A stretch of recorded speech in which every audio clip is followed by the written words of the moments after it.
السلام عليكم ورحمة الله وبركاته. بسم الله الرحمن الرحيم. نحمد ونصلي على رسول الكريم. أما بعد، أعوذ بالله من الشيطان الرجيم. بسم الله الرحمن الرحيم. Alhamdulillah, we've been covering a good bit every single week for the past few weeks. We've had, mashallah, brothers sitting and listening and learning.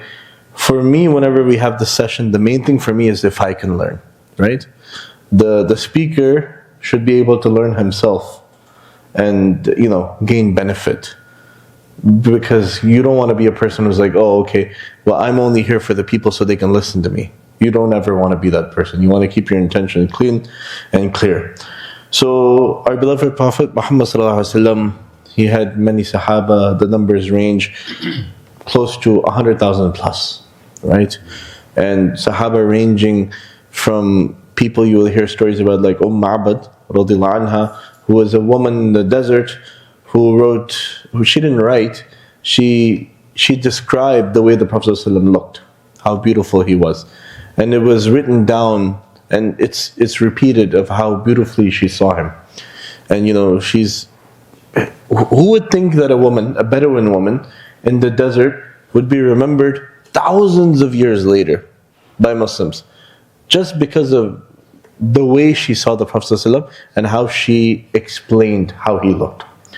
So Islam is a beautiful religion, and one of the things which we spoke about last week was the strictness on sort of like writing down everything, making sure everything is notated, the strictness or the strength of keeping the Quran strong. Inna nahnu nazzalna dhikra wa inna lahu lahafidhun. That Allah subhanahu wa ta'ala has taken this promise, and the human beings, we as the human beings, we've taken it to another level where we try to memorize the Quran when we have hufad amongst the community. So we also have the name and names of the Prophet ﷺ, Sahaba, his children, his wives, and everybody. Right? We write all of that down, right?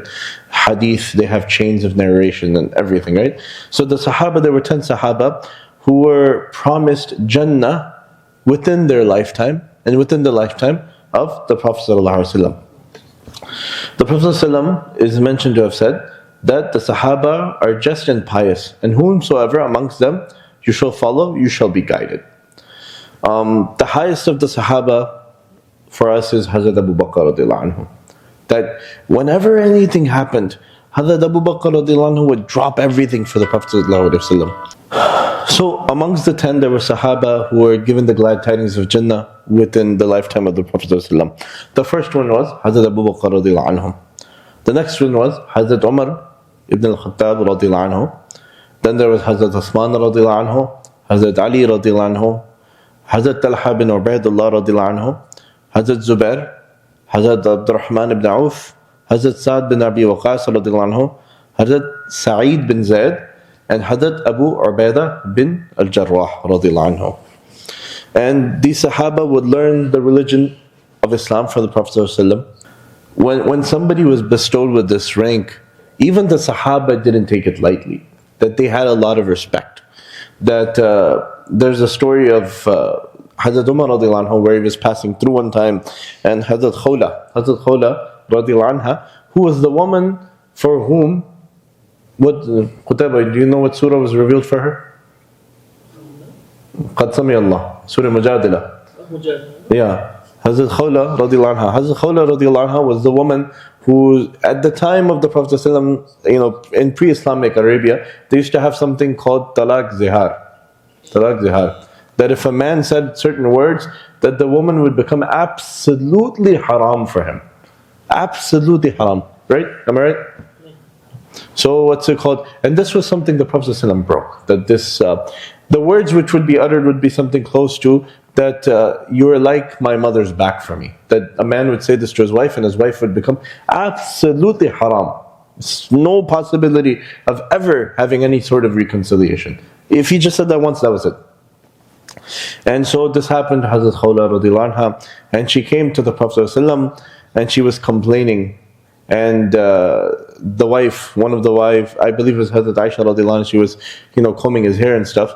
And, she's telling the Prophet ﷺ, do something. It's like, I can't do anything. And then Allah subhanahu wa ta'ala sent Surah Mujadila in assistance of this woman. in assistance of her. And Allah subhanahu wa ta'ala, He took away the zihar. And the Prophet ﷺ, when he would get wahi, he would, get very stiff. Like, his state would change. And Hazrat Aisha radiallahu anha is telling this woman, Hazrat Khawla radiallahu anha, stop. She was crying, right? And she's like, he's getting wahi. And so now she starts crying even more. Why she cry even more? Can anybody guess? She doesn't know what's happening. She doesn't know if the decision is going for her or against her. So now she's even more scared. She's like, now I asked for a decision, now I don't know what the decision is going to be. She's like, she made her case to the Prophet ﷺ, my husband is old, I am old, nobody will marry me now, my kids need their father. If they don't have their father, who will raise them?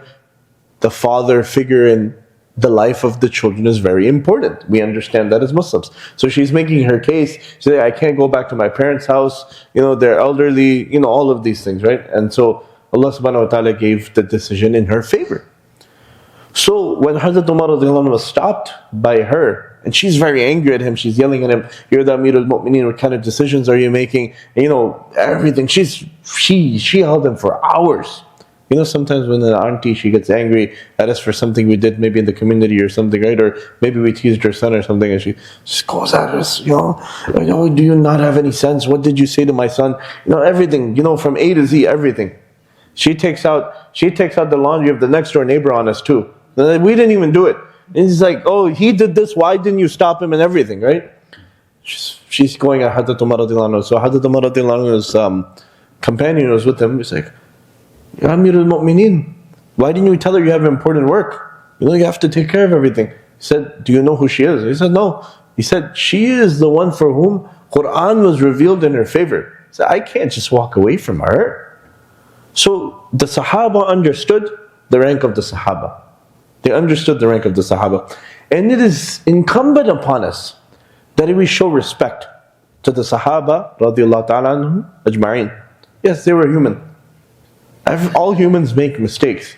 But it's not our job to look into their mistakes and do research into their mistakes and propagate their mistakes in front of the community. Who are we to cast doubt, even the slightest doubt, on the Sahaba? And it's even more unbecoming when people insult the Sahaba. There's people out there who insult the Sahaba. There's a story of Hazrat Imam Abu Hanifa rahmatullah alayh, who was from Kufa. You've been to Kufa, Qutayba? Kufa in Iraq? Yeah. Yeah. You have? Oh, okay, subhanAllah. Take us next time. So, Hazrat Imam Abu Hanifa rahmatullah alayhi was from Kufa, and he had a neighbor who was someone who hated the Sahaba. Namely, so Hazrat Abu Bakr and Hazrat Umar radiallahu anhum. And one day he had two donkeys, and he had named, A'udhu Billah, one of the donkeys Abu Bakr and one of them Umar. So one day Hazrat Imam Abu Hanifa rahmatullah alayhi got the news that one of the donkeys killed this man and kicked the man and killed him. So when they brought this news to Hazrat Imam Abu Hanifa rahmatullah alayhi, he said without a doubt the donkey that killed him had to be named Umar. And when they found that it was the donkey named Umar. So what's it called? So hating on the Sahaba is a very serious crime. Because these are our examples. Ashabi kal nujum. The Sahaba are like stars for us. So we have to respect them and revere them and look at their good qualities and follow them. And this is why we try to follow at least the four pious caliphs. Hazrat Abu Bakr, Hazrat Umar, Hazrat Uthman, Hazrat Ali radiallahu ta'ala anhum ajma'in. And if we follow them and we follow the good examples they set for us, without a doubt we won't be led astray. Without a doubt we won't be led astray. But if we disrespect them, disobey them, and try to, within our own minds, sow discord that, oh, they did this, we're going to lose. We're going to lose.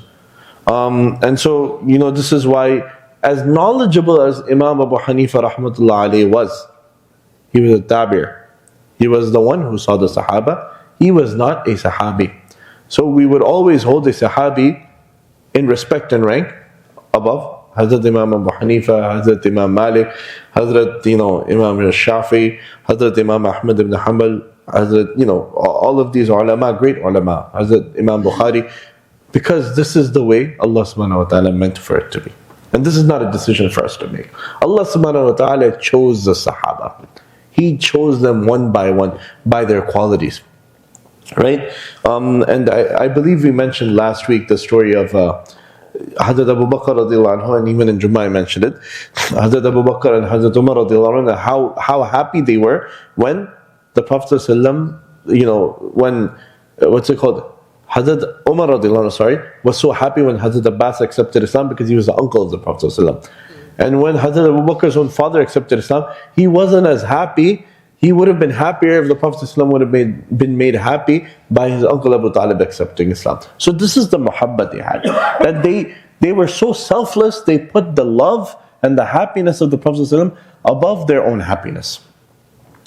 So these are the 10 Sahaba who are promised Jannah. And inshallah, starting maybe in the week or the next week following that, we can every Thursday we'll go over one Sahaba and go over their story a little bit, but at the same time cover some of the other elements.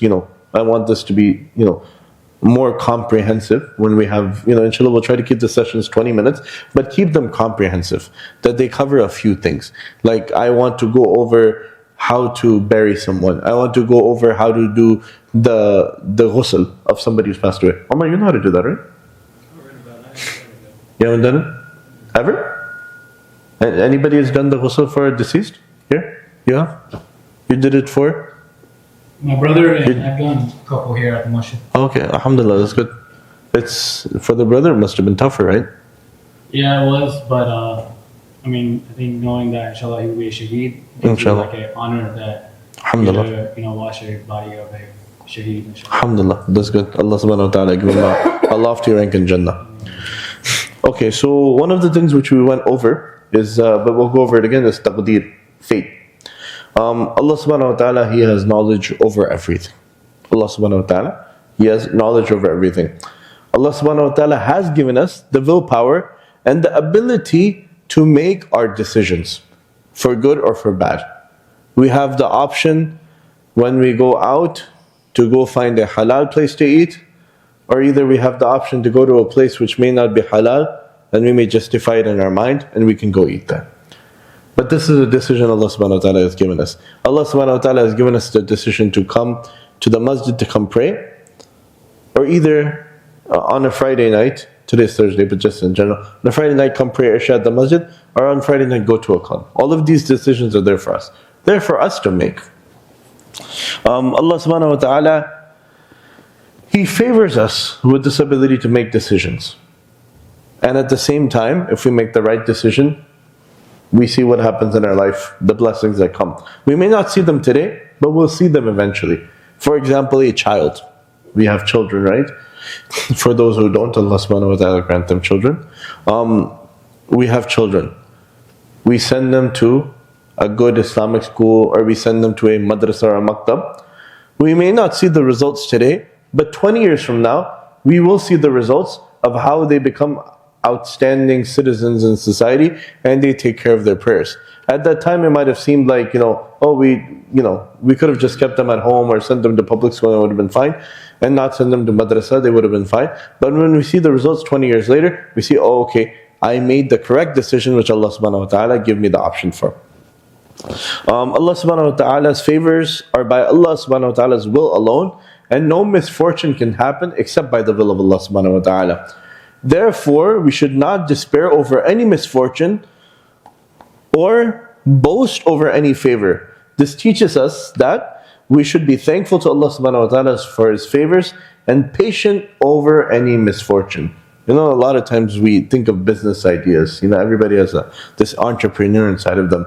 And right, we don't do it. And what happens is we see 5 years later somebody did the same business idea and became like a billionaire. Man, I could have done that. Honestly, I could have done that. Why didn't I do it? Right? I had this idea, and I'll share this. I don't know if I should upload it when I'm uploading the video. I had this idea many years ago. I had a friend. He lives in Charleston, South Carolina. I told him, I was like, we should open a restaurant where you can come and eat with your dog. Right? You can come and eat with your dog. This is the riwaj. This is the way of the West. They eat with their dog from the same plate.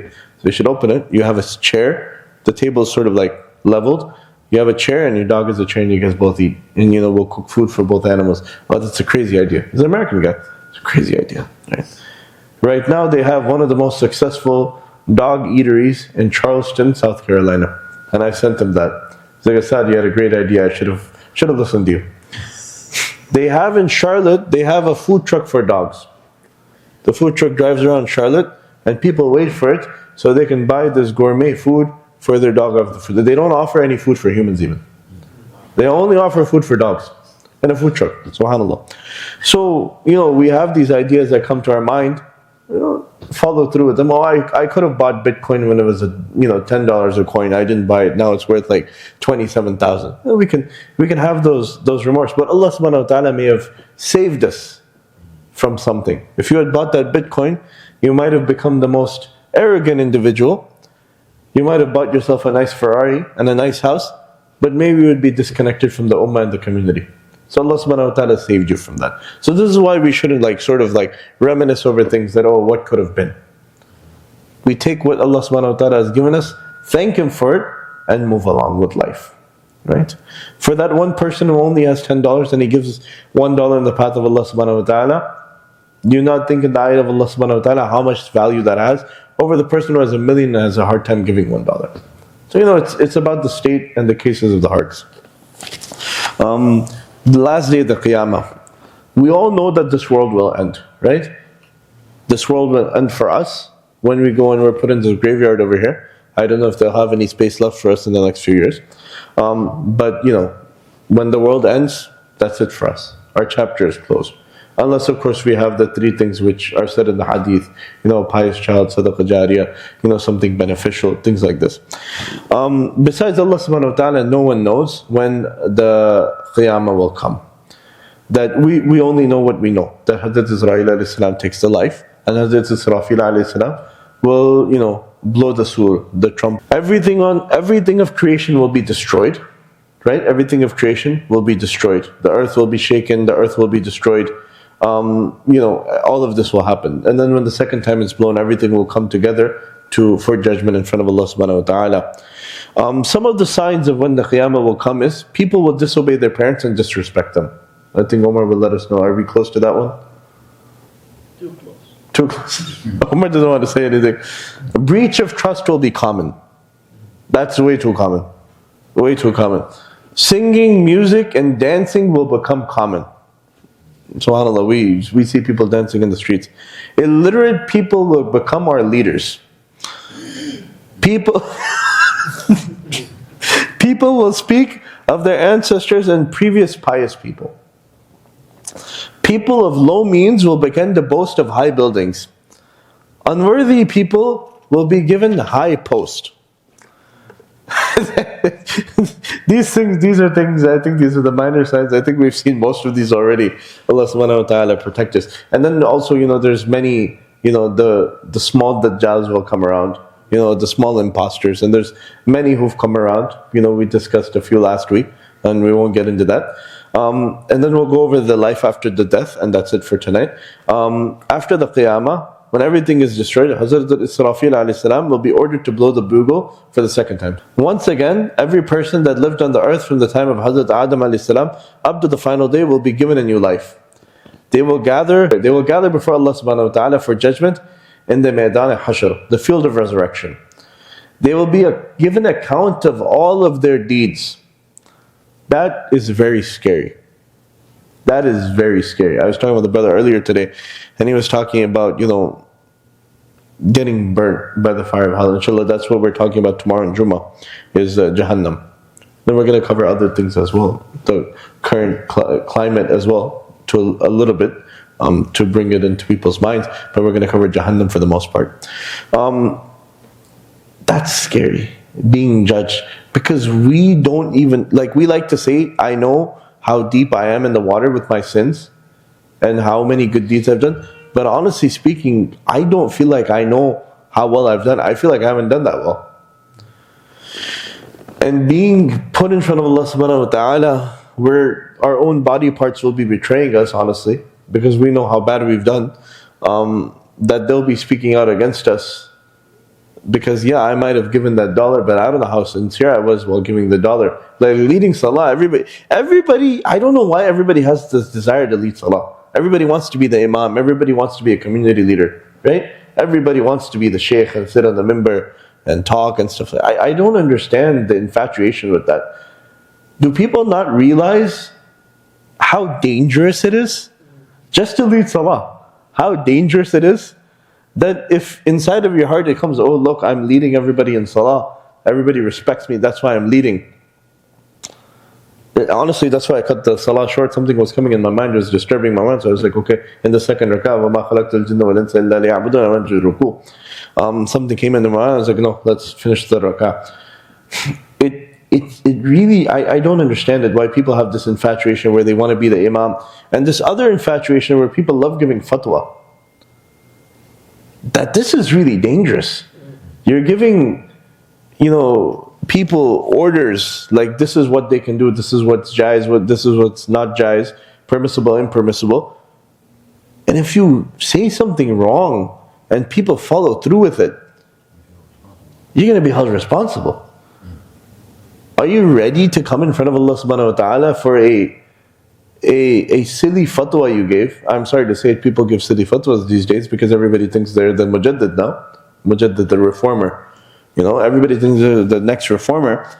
And when they give this, fatwa, which makes no sense, are they ready to stand in front of Allah subhanahu wa ta'ala and defend it? In this dunya, it's easy to say, yeah, I have all my sources, I'll defend it. When you come in front of Allah subhanahu wa ta'ala, that's scary. Just thinking about the deeds and misdeeds which we did, that's scary. But taking it to a whole nother level where you want to lead people in salah, giving adhan is great. Give adhan. Everybody, I encourage them to give adhan. Come early to give adhan. For leading, it's scary. Sometimes I'll even come late so I don't have to lead. It'll be like that. I lead because it's technically my responsibility when I'm here. But sometimes if I'm at my local masjid, I'll go late because I don't want to lead. I'm scared of that responsibility now. Before I used to be forced, now I'm not forced. So I'm scared of that responsibility. So we're going to have to come in front of Allah subhanahu wa ta'ala and account for each and everything which we did. How was that penny spent? How was that second spent? When you bought that kurta, did you need to buy that nice kurta? When you bought this kufi, was it necessary? Didn't you have enough? You have to answer for everything. That's scary. So there's three terms. Yawm al-Hashr, which is the day of resurrection. Yawm al-Din, or Yawm al-Jaza, the day of judgment. Yawm al-Hisab, the day of reckoning. These are some of the terms which the day of judgment can be called by. The good and the blessed will be rewarded with Jannah. And the evil ones would be punished with Jahannam, the hellfire. Besides the kuffar and mushrikeen, Allah subhanahu wa ta'ala will forgive whomsoever He wishes. Right? This is why we should be very careful and not just randomly start doing takfir of people and calling people kafir or kuffar and stuff like that.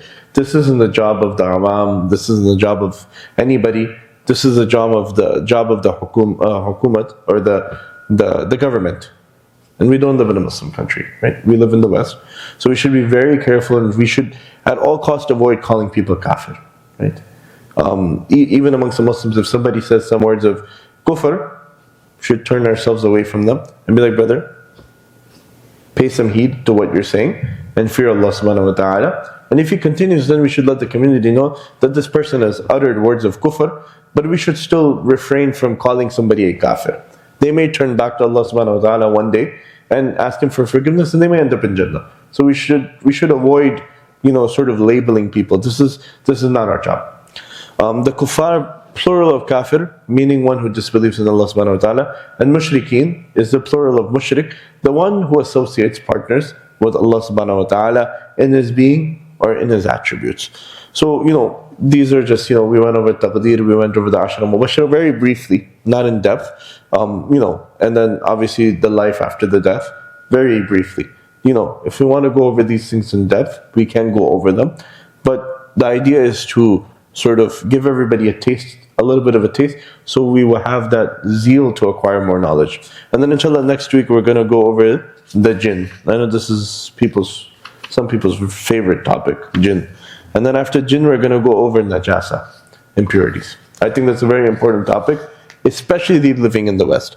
That when we go into public and we have to use a restroom, 98% of the time the toilets are very filthy. And then we also have to pray after that, so we have to be very careful. That are we praying in a state of najasa? Are we careful with how we handle ourselves around najasa? And are we cleaning ourselves properly or not? Are we doing ghusl properly or not? Many people, they don't even know how to do ghusl, which is, it's a physical bath, but it has a spiritual nature to it. And if we don't know how to do ghusl properly, after, if we have relations with our wife, or if we have a wet dream, or if some najasa gets on us and we don't do ghusl properly, our prayers are not even getting accepted. It's a very serious thing. People take it very lightly. But these things are very serious. And a lot of times we're not even teaching the kids in the community this stuff because they're only coming to Sunday school up until the time they turn 10. And nobody's teaching anybody about wet dreams when they're 10 in our community because we're afraid our kids are too young. But they're learning everything at the school. But so, these are things which we have to definitely teach our kids, and we have to have. We had it back in Gastonia, back in the day, we used to have like the session where Marjan would take the kids into the back, the boys who were like 12 or 13, and he would explain it to them that, but they already had an idea, subhanAllah. But these, like ghusl especially, we have to teach the kids, the boys and the girls. The mothers and the sisters should have to teach the girls, and the brothers and the fathers have to teach the boys ghusl. What age do you think is proper to teach boys about najasa and ghusl? 10? Yeah, you've already went over this with Yahya? Yeah, I gotta go back over it. You gotta go back over it? Mm-hmm. You guys have something on the Shaheed? You guys discuss this with the youth? We ain't get that far yet.